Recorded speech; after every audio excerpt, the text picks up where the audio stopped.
Գաղտնալսումը քրեորեն պատճելի արարք է։ Օրենքը թույլ է տալիս ձայնագրել միայն դատարանի որոշմամբ, որպես գաղտնի քննչական գործողություն։ Սակայն Հայաստանում վերջին քաղաքական ձերբակալությունների մեծ մասը հենց գաղտնալսված ձայնագրությունների հիմքով է կատարվել։ Ամենաթարմ օրինակը Գյումրիի քաղաքապետ Վարդան Ղուկասյանի դեպքն է։ Իշխանամետ լրատվամիջոցները հրապարակեցին ձայնագրություն, որը դարձավ հակակոռուպցիոն կոմիտեի, ապա դատարանի որոշման հիմքը նրան կալանավորելու համար։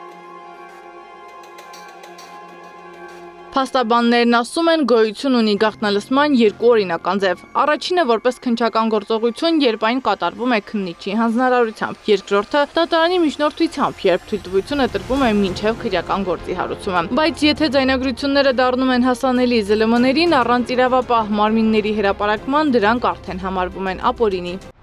Եթե դա հասանելի է դարձել մեդիաներին, ապա հասանելի է դարձել հանցակացող գործողությունների արդյունքում, մասնավորապես պաշտոնական ազատության կամ դիտավորության պաշտոնական լիազորությունների վերազանցման արդյունքում։ Որպես օրինակ կարելի է դիտարկել Նաթան Սրբազանի եւ Կարգալույց հոգեվորականի հեռախոսազանգը, որն ունի մի քանի տարվա վաղեմություն եւ որն այսօր դարձել է քրեական վարույթի հիմք։ Մենք ունենք առանց իրավական հիմքի գաղտնալսումների, երկրորդ խմբին պատկանող գաղտնալսումների մի մեծ շարք, որը մեր պնդմամբ, օրինակ իմ համոզմամբ, իրականացվում է էլի իրավապահ մարմինների կողմից, որովհետև նման տեխնիկական հագեցվածություն երևս Հայաստանում ունեն միայն իրավապահ մարմիններ։ Նման ձայնագրությունները հիմք են դարձել ոչ միայն Նաթան Սրբազանի գործով վարույթի, այլև Գյումրու քաղաքապետի նկատմամբ քրեական հետապնդման համար։ Ղուկասյանը արձագանքելով առաջին ձայնագրությանը հայտարարել էր, թե այն կեղծված է եւ պատրաստվել է արհեստական բանականության միջոցով։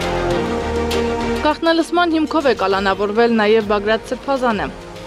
Բացակայում է պետությունը, ուրեմն հանցակաց պարունակող գործողությունների արդյունքում են անձին գաղտնալսվել։ Այսինքն այդ գործողությունը արդեն հանցագործություն է։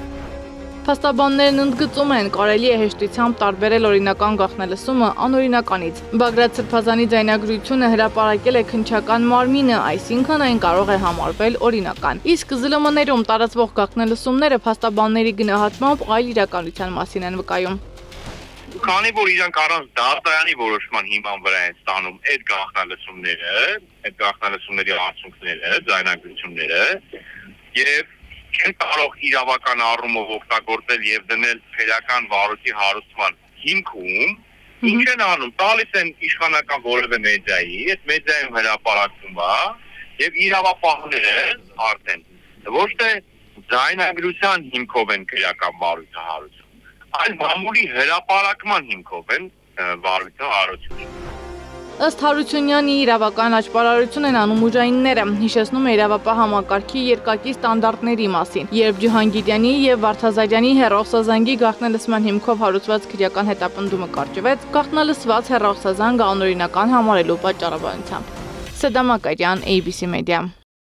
Բաժանորդագրվեք YouTube-ի մեր ալիքին, հետևեք մեզ Facebook-ում, Instagram-ում, Telegram-ում, WhatsApp-ում եւ TikTok-ում կամ այցելեք պաշտոնական մեր կայքի 3w abcmedia.am։